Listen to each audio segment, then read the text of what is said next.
Assalamualaikum warahmatullahi wabarakatuh. Baiklah, saya Rianti Asi, kelas 6B Manajemen Pendidikan. Baiklah, di sini saya akan menjelaskan tentang peran supervisi pendidikan dalam meningkatkan mutu pendidikan dan memperbaiki efektivitas pembelajaran.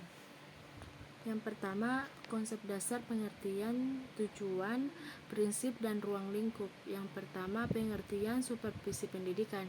Supervisi pendidikan adalah pembinaan yang berupa bimbingan atau serangkaian bentuk tuntunan yang secara umum mengarah pada perbaikan situasi pendidikan dan secara khusus untuk meningkatkan mutu proses belajar mengajar dalam berbagai contoh lembaga pendidikan. Yang kedua, tujuan supervisi pendidikan.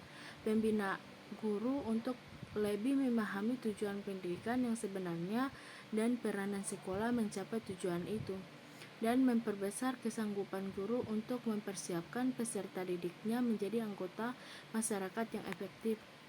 Yang ketiga, prinsip supervisi pendidikan.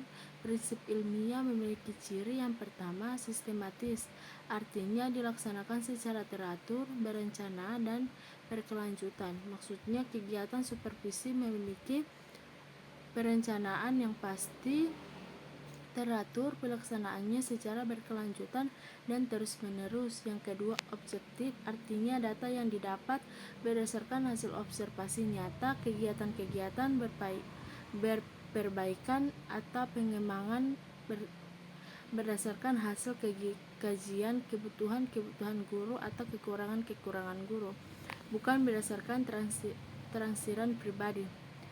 Yang ketiga, menggunakan alat, instrumen yang dapat memberikan informasi sebagai umpan balik untuk mengadakan penilaian terhadap proses belajar mengajar. Bagian B, prinsip kerjasama, artinya mengembangkan usaha bersama atau menurut istilah supervisi sharing of ideas, sharing of experience, memberi support atau mendorong, menstimulasi guru sehingga mereka merasa tumbuh bersama. Yang berikut, prinsip konstruktif dan kreatif. Setiap guru akan merasa termotivasi dalam mengembangkan potensi aktivitas kalau supervisi mampu menciptakan suasana kerja yang menyenangkan, bukan melalui cara-cara yang menakutkan. Yang berikut, ruang lingkup supervisi pendidikan. Di dalam Peraturan Pemerintah Nomor 19 Tahun 2005 Pasal 57 mengklasifikasikan supervisi terdiri dari dua bagian, yaitu yang pertama, supervisi akademik dan supervisi manajerial. Untuk supervisi manajerial dan akademik, secara mendasar dapat ditinjau perbedaannya, yaitu supervisi manajerial mampu membina kepala sekolah dan staf dalam meningkatkan kinerja sekolah, sedangkan supervisi akademik mampu membina guru dalam meningkatkan kualitas pembelajaran.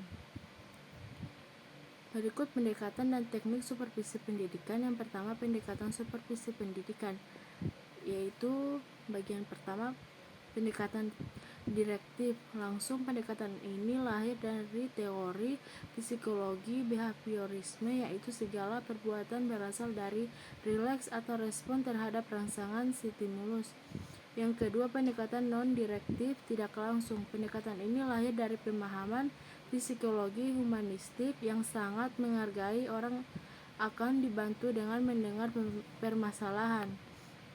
Yang ketiga, pendekatan kolaboratif. Pendekatan kolaboratif ini lahir dari psikologi kognitif yang beranggapan bahwa belajar adalah hasil panduan antara kegiatan individu dan lingkungan pada gilirannya nanti berpengaruh dalam pembentukan aktivitas individu. Yang bagian B, teknik supervisi pendidikan. Yang pertama, teknik supervisi kelompok adalah suatu pembinaan terhadap sejumlah guru oleh satu atau beberapa supervisor. Sejumlah guru yang pada umumnya memiliki kualifikasi relatif sama mendapat bimbingan oleh seorang supervisor atau beberapa supervisor yang biasanya memiliki spesialisasi yang berbeda. Yang kedua, teknik individual ialah bantuan yang dilakukan secara sendiri oleh petugas supervisi, baik terjadi di dalam kelas maupun di luar kelas. Baiklah, itu materi yang bisa saya jelaskan. Wassalamualaikum warahmatullahi wabarakatuh.